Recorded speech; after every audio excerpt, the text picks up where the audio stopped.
On this episode of the O2 Garage, it's all about preparing for Covid-19, coronavirus, and the zombie apocalypse. There you go, mate. You're going to need that one just in case. All right, let's get it.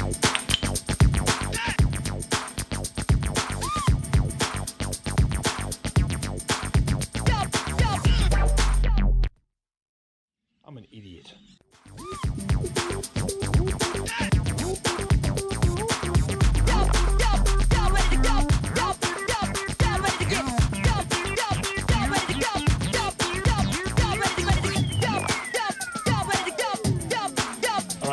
I think what we need to do if we're going to be preparing for Covid-19 is we need to choose a vehicle that is applicable, and I think nothing better than the good old reliable Baja bug. We need to get this thing back on the road, and we've got a couple of weeks to do it. So all our parts have come in, mate. Have a look at this. Jeez. Lots of parts.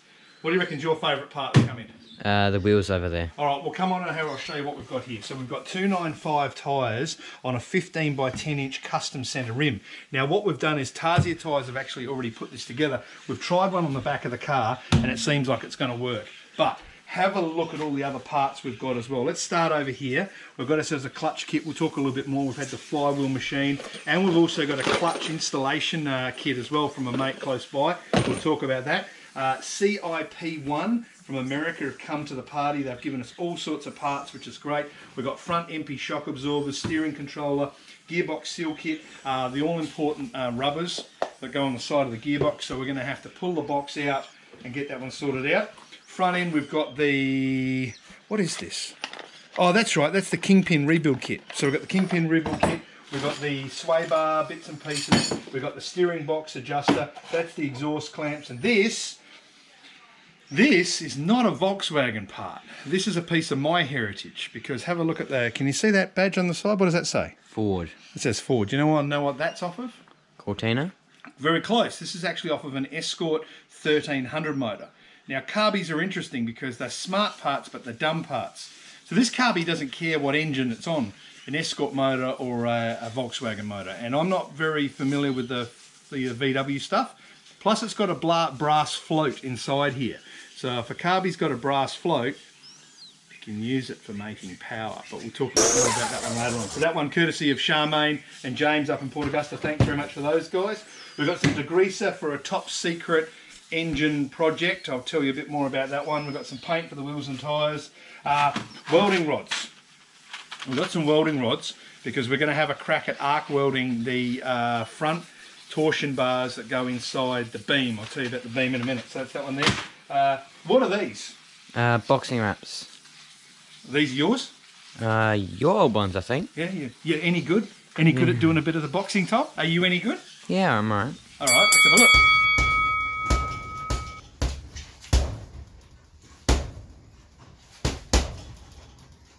Not bad, mate.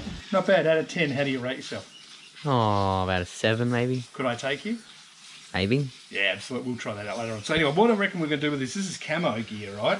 So I reckon we might be able to do something like maybe wrap the shifter stalk or something like that in it, so that's important. But one of the big parts we had come in, and we took a couple of weeks to find it and get it, is this down here. Have a look at this, mate. This is the adjustable front beam for a Volkswagen, put together by our mate Doug on the other side of town. Thanks, Doug.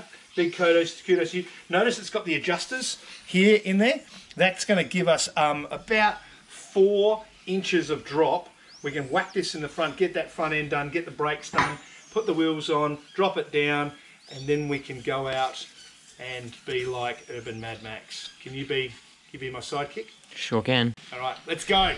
All right, TJ. I reckon the first thing we're going to do is put the clutch and the flywheel on that one. So do you want to grab the clutch and flywheel? So Tom, what you've got in their hand there is that is actually the pressure plate, and down is the friction disc on the fully machined flywheel. And of course, all of this was courtesy of the guys at ACS, Australian Clutch Services. So big props to Brenton, hey? Yeah, thank you, All right, Brendan. Tom. So what we have is we have the flywheel goes in, but it's got this very, very unique Volkswagen nut arrangement. You can see that one. I'm not all that familiar with how these work, but I do know that if you get it wrong, you're in trouble. So what we can do is we can take our freshly machined flywheel. There's some dowels there, which will locate on the dowels.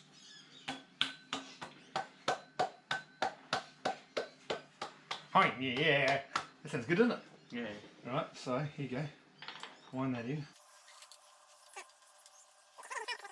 Now, what we have to get is our clutch tightening tool. Hang on one second. Here's our clutch tightening tool. Now, we actually were talking on the internet selling some parts, and there was a guy close by to us who actually helped us out. So shout out to Russell, give him a thumbs up. Well done, Russell, thanks very much for that. And he's provided us with this, which is a clutch tightening tool. Now, this is kind of cool, because if you can see, this actually sits on the teeth like that. And hopefully the people watching at home can see it as well. And so it sits on the teeth like that, goes through the bolt hole in here, and that's what holds it to tighten it up. When in doubt, Tom, use the shifter. Shifter.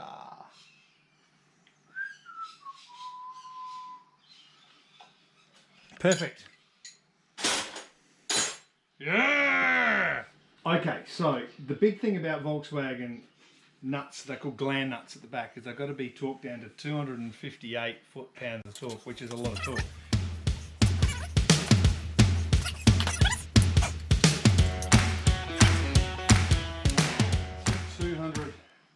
I'll do 255 Newton meters of torque.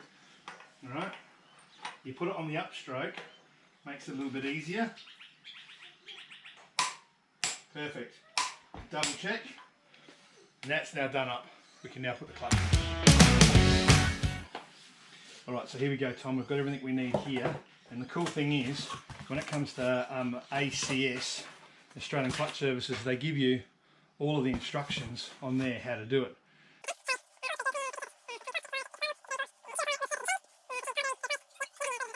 Done. Cool.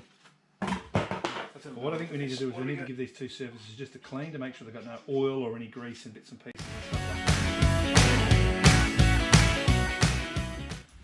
I'll show you how this is done, alright? Because I think it's best I show you how it's done. And that way you can maybe check it out at another stage. Alright? You see me, can you see over my shoulder, right? Yep. Okay, so your friction disc is going to sit on in on here. Okay? Your pressure plate is then going to come on in and go straight on like this. Now, here's the deal. You've got to make sure that all the bolt holes line up before you start chucking bolts in. Alright? Yeah. And that looks pretty good. So let's go on now. The big thing here, Thomas, is about centralising that disc, so when you slide it onto the gearbox, it's going to go straight in. There's a couple of different ways you can do it. If you have a clutch aligning tool, you can use the clutch aligning tool. I've had some good success in the past using this little method of what I'm doing right now. And that's not too bad. You can do it by eye if you want to.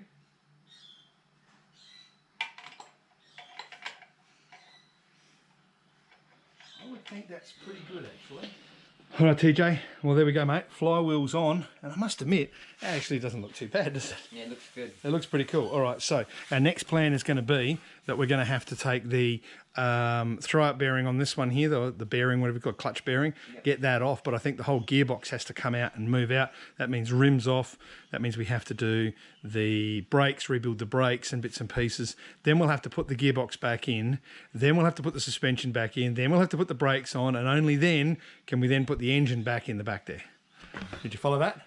Not really, it's a long schedule.